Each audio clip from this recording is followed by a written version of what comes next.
後來繼續來看高雄一個36歲騎士，常常看到道路頂出現一隻目鏡蛇，就緊急掠擋啊！結果對離後邊的機車袂負險蛇甲衝落去，騎士是人車倒地，蛇就離伊面頭前掠伊金看，真驚人！加在蛇無甲攻擊。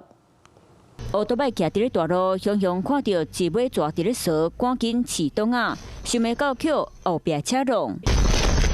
人甲烏多擺摔倒在地了後，閣看到敢若是飯絲槍佇咧甲伊相對上，互騎車的民眾驚甲趕緊爬起來。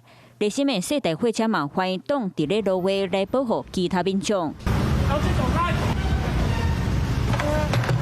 都民眾想要摕塑膠桶啊，甲飯絲槍合咧，想袂到結無準去擊到伊的頭殼，互拽起拇指對咧變歹。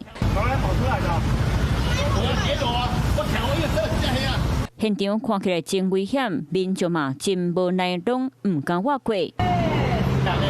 落尾專業人員出馬，替駕駛來排除狀況。規件意外就發生在咧高雄鳳山南華路昨暝9點45分。兩名騎士腳部輕微擦傷，更幸運的是，兩人都成功閃避蛇隻，沒有遭到攻擊。警方到場後確認雙方均無飲酒情形。加在掠蛇的過程，抓虎控制脾氣，才無甲人攻擊。Hello， 我是林仙怡。想要搶先掌握最及時的新聞資訊嗎？趕快訂閱、按讚、開啟小鈴鐺，鎖定華視新聞 YouTube 頻道。